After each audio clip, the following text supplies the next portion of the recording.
Morning, folks. This is Brian. RPG a Day 2019, day number 31, the last day of the month, and the keyword is last.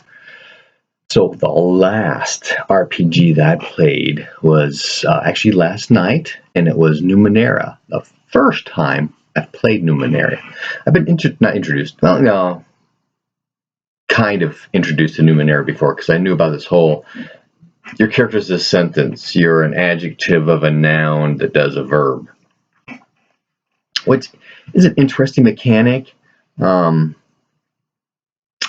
I don't necessarily like the new terminology they used for it. For example, last night, my character was a swift glaive who fought with two weapons.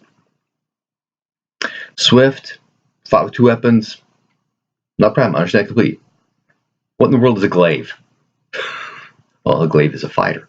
Well, why not just say fighter, or combatant, or warrior, or soldier, or something that everybody understands what you mean by that, instead of a glaive or a nano or a jack. I don't know.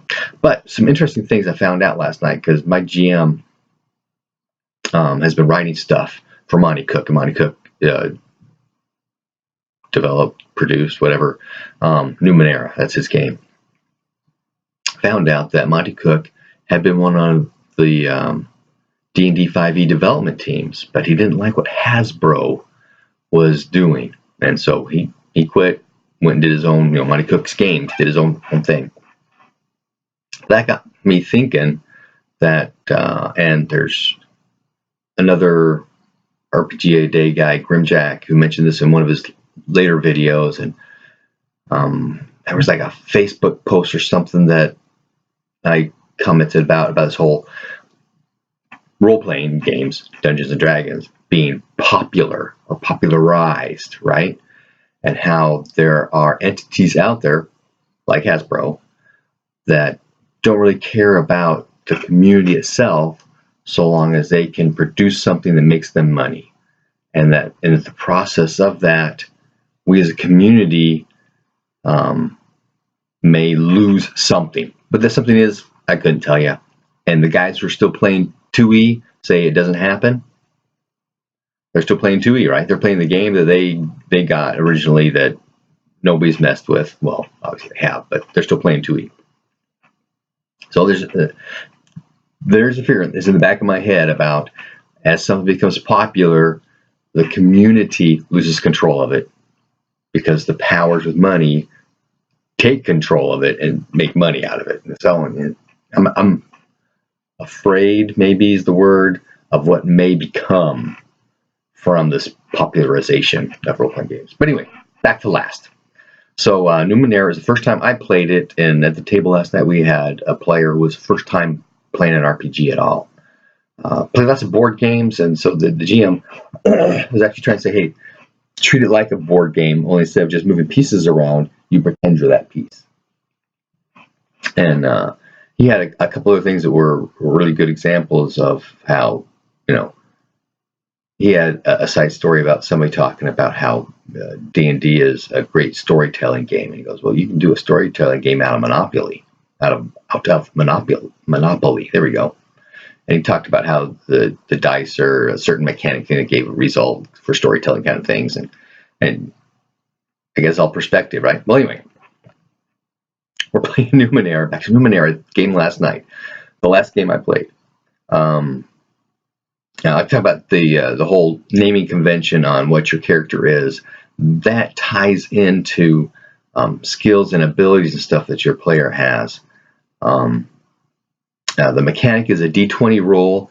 The GM sets a difficulty factor as low as 1. The highest we heard was 7, because you take the difficulty factor and you times it by 3, and that's what you need to roll on or higher on the D20. So obviously, if the difficulty factor is 7, 3 times 7 is 21. You can't roll a 21 or higher on a D20.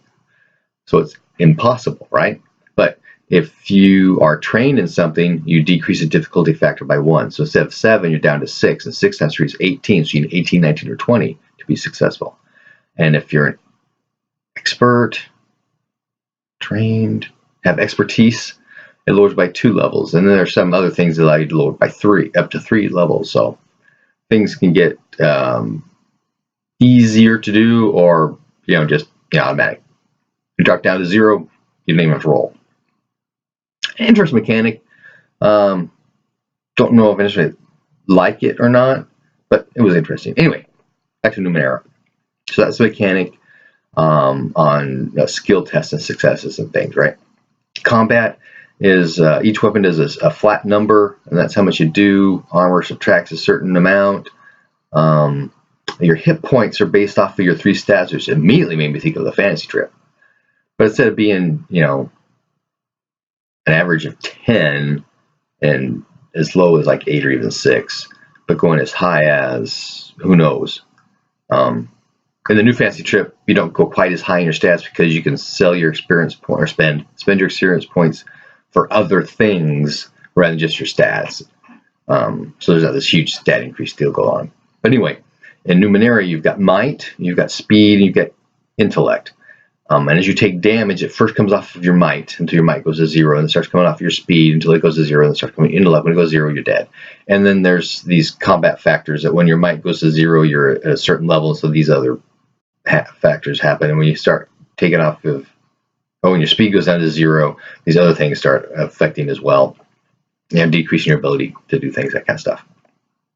And then you can spend your pool, let's call it pool, of your might, agility, or might, speed, or intellect to do other things or augment other things.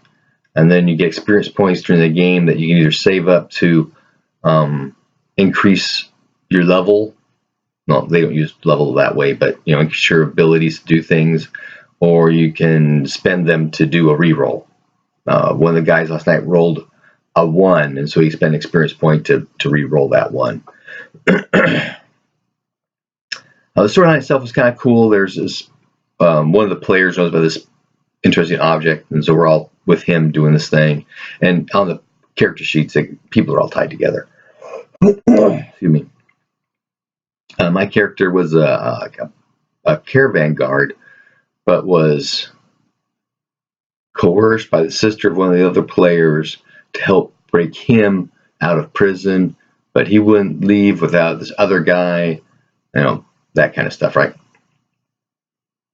And we're all tied into this other guy who knows about this thing. So we're going to check this thing out. It turns out to be a pyramid in the middle of a river, and the GM at certain points in the game can interject stuff. And our GM announced that by saying, "Pardon my intrusion," and then he'd throw something out at us. Now, there's also times like when you roll a 1, there's an intrusion come. But if there's an intrusion, or maybe it's an interruption, well, something like that. When the GM interjects something, you can either accept it, in which case you get an experience point, or you can say no and it costs you an experience point. So you get experience points by taking on more stuff. It's all drama kind of stuff, right? Well, anyway, we had to interject. These guys came in, they're doing a ceremony to tell us to get out of the way because this is where they're doing it. And they do their thing. The pyramid disappears. We go north to this little village, start interacting. We run to this person who looks exactly like my character. When they get close together, there's an explosion. We both unconscious. And then there was an interject at that point with the NPC. Some things going on with that. And so we just kind of mingle around town. I ask questions about this cult because they come through the town, about them. One of the players went to the library trying to find out more about stuff going on. We found out about this monster in the lake. One of the other PCs, what'd he do? I forgot what he did. And then another PC was contacted by NPCs. That was an interjection thing, which she accepted. And there's this big competition going on, and the second place guys asking her to do something to the first place pig so that they can win, kind of thing. So she says she'll take that on, and then we kind of go around because she's new at role playing. How much freedom she has is almost too much freedom, right? So she doesn't know what to do, and so we actually go around the table. The GM directs us, "Hey, what can you do to help her do this thing?" and that kind of stuff. And then we give examples of things we can do, and so she takes those and makes it all happen. We all end up down by the lake fighting the monster in the lake. During the combat, I rolled a 1, which is an automatic interjection, and so the GM said that this thing has multiple heads popped up, kind of like a Hydra, but he said they were like upside down strings holding onto the head. So instead of hanging down, there's a head. It's the other way around. They're hanging up, and there's a head. There was a monkey head and a parrot head. Well, when I got down there, one of the heads looked just like me, so it freaked me out. So I lose my round. Everybody else has these things called ciphers. They're a one-use magic item kind of thing. And one of the PCs had essentially made a lightsaber kind of thing. So it bypassed armor, did a bunch of damage, and lasted for a minute. So she was whacking up on the critter. I had a cipher that made fire a bolt of fire that did like 9 points of damage, range 90 meters or something like that. And so on my next round, I fired on it, and that was enough to actually kill the monster. So we won. And that's where he closed the night, was after that fight. Each character else has special abilities. Mine had Impale, Bash, and 2-weapon fighting. The 2-weapon fighting allowed me to use a single die roll for both weapons, so all the modifiers. So there are things you can do to modify the die, like we're talking about reducing the difficulty factor. The things you do, so it affects just that one die roll, but both weapons either hit or miss. But damage, each one does their own damage, and then armor subtracts from each damage, is how that mechanic worked for that capability. The Impale gave me like a +1, and it costs 2 might, but I have an edge of 1, which subtracts it down to just 1 or something like that. There's some factors in there that modify all these costs. You're constantly getting points back and spending points to run the game. Because you can spend 3 points out of anything to give you, not edge, give you something, which has a factor involved with stuff. And then you can rest for a minute, 10 minutes, or 10 hours, or something like that. And so you can get to 4 points back within a 24-hour period kind of deal. We never really got into that. We didn't really spend points either. I know my character never did. Somebody else may have spent a point or 2. We didn't take any damage, just inflicted on the monster. So we didn't get a full feel for how the mechanics work. Oh, and the bash mechanic, it took 1 might, not 2. 1 might, and since I've got an edge of 1, it doesn't cost me anything, so I do these every round. The bash does -1 damage, but dazes the creature for a turn. Kind of an interesting thing. One of the players had telepathy and could talk to the people in mind, trying to use that to freak them out. All in all, it was a fun game, interesting mechanics.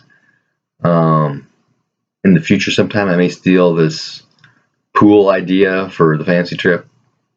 I don't know, maybe, or change how fantasy trip does, because fantasy trip, you just take your strength go down. Although I've already muddied that by throwing in size and constitution. But that's a conversation for another day. Anyway, last night the last game I played was last night, and it was Numenera.